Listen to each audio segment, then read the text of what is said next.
ध्यान दिया है कि हमारे समाज में कुछ पारिवारिक संबंध धीरे धीरे अदृश्य हो रहे हैं। पहले हर बच्चे के माता पिता के अलावा चाचा, ताऊ, बुआ, मामा, मौसी जैसे ढेरों रिश्तेदार हुआ करते थे, लेकिन अब ये सभी मानो विलुप्त प्रजाति होते जा रहे हैं। भारतीय परिवारों में रक्त के कुल 5 रिश्ते समाप्त होने की कगार पर हैं। 1-2 पीढ़ी बाद संभवतः ये सभी संग्रहालय में सजा दिए जाएंगे। केवल अंकल और आंटी बचेंगे। इसे इस तरह समझा जा सकता है, यदि किसी दंपत्ति के 2 पुत्र और 2 पुत्री हैं, तो उनके सभी 5 रिश्ते यानी ताऊ, चाचा, बुआ, मामा और मौसी होंगे। यदि 2 पुत्र हैं लेकिन पुत्री एक ही है, तो उनकी जो संतानें होंगी उनकी कोई मौसी नहीं होंगी। मां के बाद बच्चों की कोई सबसे सगी महिला होती हैं, तो वो मौसी ही होती हैं।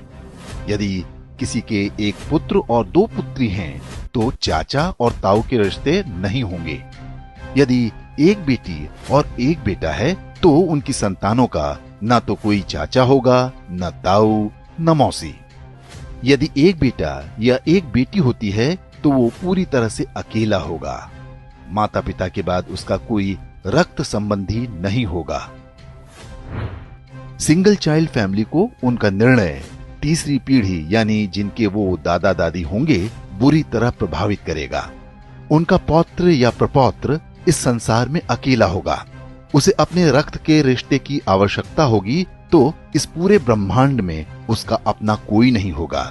इसलिए दंपत्ति को सिंगल चाइल्ड के निर्णय पर गंभीरता से विचार करना चाहिए। ये न केवल हमारे बच्चों को एकाकी जीवन जीने को विवश करेगा, बल्कि हमारी हिंदू परिवार व्यवस्था को भी नष्ट कर देगा। पश्चिमी देशों में सिंगल चाइल्ड पॉलिसी भारत से पहले आरंभ हो गई थी। वहां पर इसके भयावह परिणाम सामने आने लगे हैं।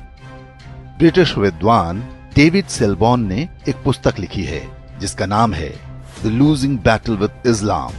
इसमें बताया गया है कि पश्चिमी समाज पर इस्लाम का अधिकार होता जा रहा है और इसका सबसे बड़ा कारण एक शक्तिशाली परिवार व्यवस्था का अभाव है।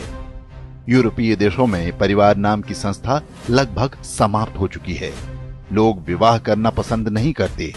समलैंगिकता, अवैध संबंध, लिव इन रिलेशन जैसी कुरीतियां सामान्य बात हैं। उन समाजों में ऐसे बच्चों की संख्या बढ़ती जा रही है जिन्हें नहीं पता होता कि उनके पिता कौन हैं। बूढ़े माता पिता को घर में रखने को कोई तैयार नहीं। ओल्ड एज होम में उनका बुढ़ापा बीतता है।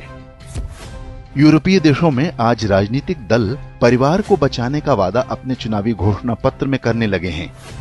ऑस्ट्रेलिया में तो फैमिली फर्स्ट नाम से एक राजनीतिक दल भी बन गया है। पश्चिमी देशों के समाजशास्त्रियों की सबसे बड़ी चिंता ये है कि परिवार व्यवस्था को कैसे बचाया जाए। इस सब के लिए उनके पास यही सुझाव है कि एक से अधिक बच्चे पैदा हों। अब यही चुनौती भारतीय समाज के सामने भी खड़ी होने जा रही है। क्या हम समय रहते सतर्क हो पाएंगे या हमारे साथ भी वही होगा जो पश्चिमी देशों के साथ हो रहा है?